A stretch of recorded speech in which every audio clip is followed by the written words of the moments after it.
Bismillahirrahmanirrahim. Nama saya Nurisma Hamida. Izin bertanya, sebenarnya ini pertanyaan titipan dari teman saya Ustaz. Kebetulan saya pernah mengepost kelas ini, kemudian teman saya izin bertanya. Beliau bertanya seperti ini, kalau misalkan mau belajar filsafat dari awal, maksudnya dari benar-benar yang dasar, kiranya direkomendasikan untuk membaca buku dengan judul apa dan karangan siapa, seperti itu. Terima kasih. Terima kasih pertanyaannya. Jadi kalau ingin belajar filsafat dari awal ya, apa yang mesti dipelajari dan buku apa, karangan siapa? Jawaban saya tonton YouTube saya aja. Ya. Karena sebenarnya belajar filsafat itu sama. Mulai dari S1, S2, S3 sampai teler sama. Nah, nanti ada perkembangan hedonisme, ada positivistik dan lain sebagainya itu ya nanti. Tapi inti daripada filsafat hanya 3. Yaitu apa, bagaimana, untuk apa. Ini aja filsafat itu. Oleh karena itulah, karena apa, bagaimana, untuk apa ini hanya melahirkan rasional, material, hedonistik, maka diintegrasikan kepada agama. Dalam hal ini adalah tasawuf, iman, ilmu, nikmat, takwa, dan nafsu. Nafsu ini kan hedonistik. Nafsu ini materialistik, hedonistik, rasionalistik. Nah, dia harus dipimpin oleh iman, dikendalikan oleh ilmu, dirasakan oleh nikmat, dicek oleh takwa. Maka filsafat itu sebenarnya kajiannya adalah materialistik, berarti nafsu kita, fisik gitu loh. Maka tasawuf itu sebenarnya filsafat plus sebenarnya. Nah, kalau ingin belajar apa buku yang dibaca, saya itu baca buku filsafat itu sudah banyak. Ya, istri ketahui, aku punya buku filsafat banyak dan semua bikin mumet.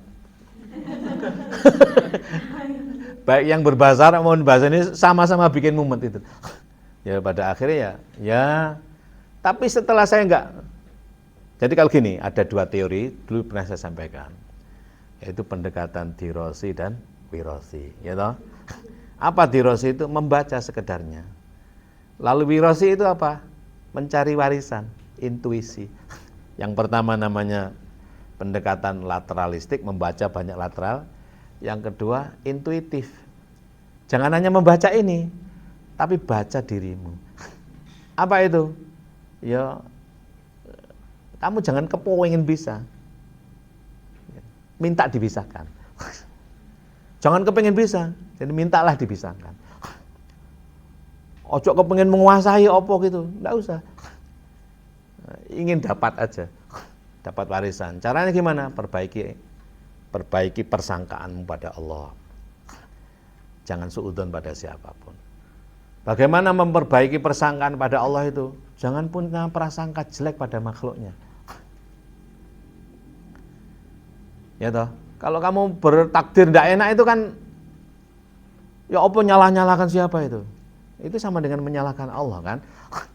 Ya sudah, itu andai kata umpama lah itu setan kan? Jangan, udah.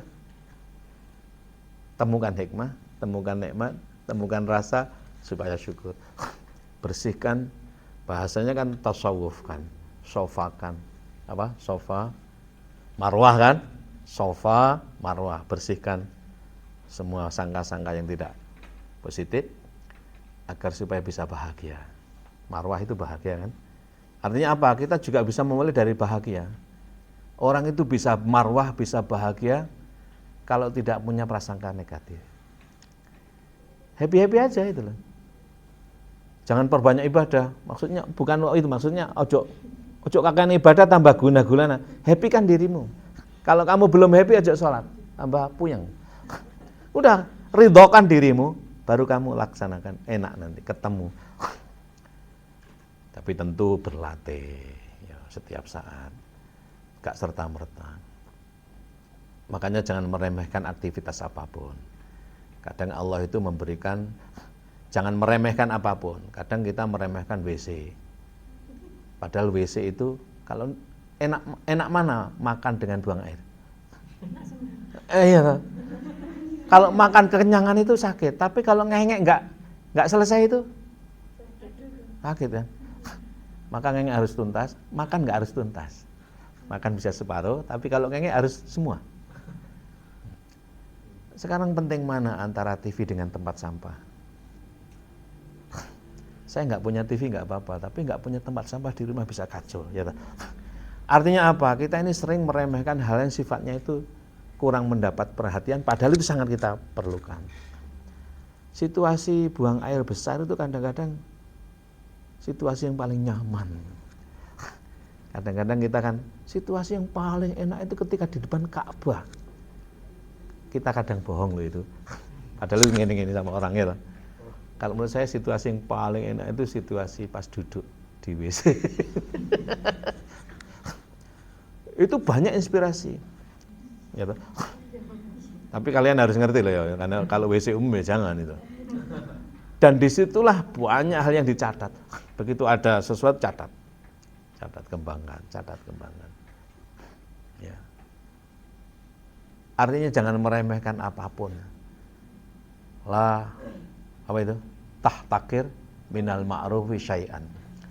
Segala sesuatu itu ada kemakrufannya itu loh, ada ma'ruf gitu.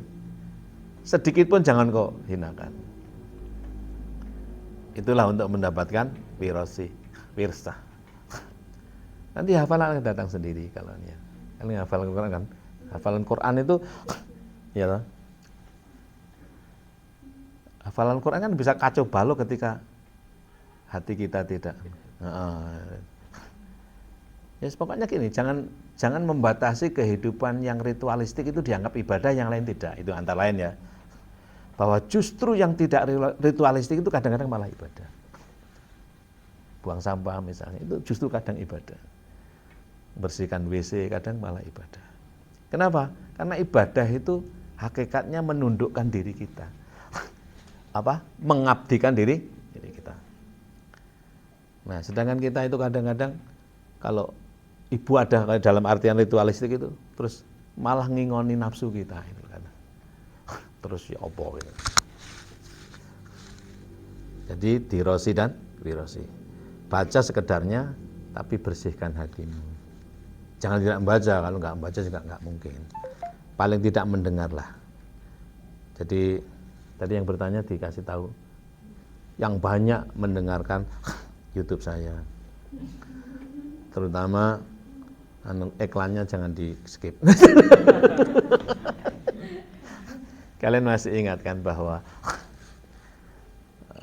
ridhollah fi ridhol walidain. Siapa orang tua yang dimaksud itu? Orang tua itu kan yang pendahulu daripada kita kan. Bukan hanya orang tua. Makanya disebutkan orang tua itu ada 3 kan. Alladzi yaliduka, orang yang melahirkan kamu. Alladzi 'allamaka ilman, yang memberitahukan kamu akan ilmu. Terus alladzi zawwaja imra'atahu au ladzi zawwajaka. Pertama adalah orang yang melahirkan kamu, yang kedua orang yang memberikan informasi sama kamu. Dan itu paling penting di tengah tempatnya. Dan yang ketiga adalah orang yang menikahkan kamu. Berarti morotua kan? 3 ini. Yang terpenting yang mana? Alladzi 'allamaka ilman. Bukan berarti yang lain enggak penting. Kenapa? Kamu tidak akan mampu menghormati orang tua yang melahirkan kamu tanpa ilman. Kamu enggak akan mampu menghormati orang yang menikahkan anaknya dapat kamu tanpa ilman. Jadi keduanya ini sangat bergantung yang di tengah. Alladzi 'allamaka ilman. Siapa dia? Ojo lihat siapapun. Iku kafir loh jangan loh. Jangan gitu dong. Kalau kamu dapat ilmu dari Fred ya, udah hormati aja Fred. Loh, dia kan dapat dari Tuhan gitu loh. Kalau kamu dapat dari misalnya John Locke, ya hormati aja John Locke. Jangan membenci dia kafir. Loh, kafir kan urusannya dia sama Tuhan. Tapi ilmunya dari Tuhan. Ilmunya dari Allah kan? Loh, ilmu dari siapa? Al-alim siapa? Nah, itulah. Kalau sudah melangkah ke sini, biasanya kita ini enggan itu. Nafsu kita bicara, terus kita merasa. Kita merasa angkuh, merasa paling muslim, merasa paling. Jangan dulu, udah kita yatakhalaq bil akhlaq al ilahiyah. untuk dapat wirsah semacam. Maka Gus Dur itu wirsahnya luar biasa kan. Kenapa? Gus Dur sangat pluralis gitu. Gus Dur itu orang yang kayak orang siapapun dihina walaupun salah tidak boleh kan dibela. Maka ilmunya wirsah Gus Dur itu. Tahu-tahu bisa sendiri. Gitu. Maka al-ulama warasatul anbiya. Saya kira begitu ya. Jadi ada dirasah, ada wirasah. Dua hal ini tidak bisa ditinggalkan.